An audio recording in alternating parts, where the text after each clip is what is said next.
Want to lock your Apple Watch? In this quick guide, I'll walk you through the exact steps so you can keep your watch secure at all times.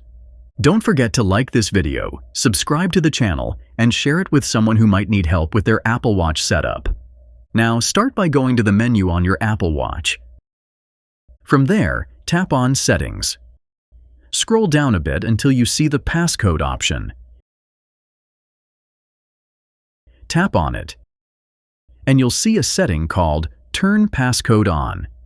If you've already set a passcode before, you'll need to enter it. If not, go ahead and create a new passcode of your choice.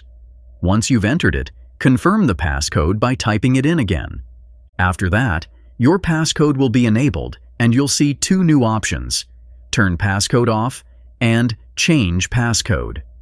Now here's the cool part.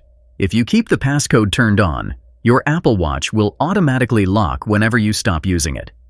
And it'll only unlock when you enter the correct passcode, just like how it works on your phone.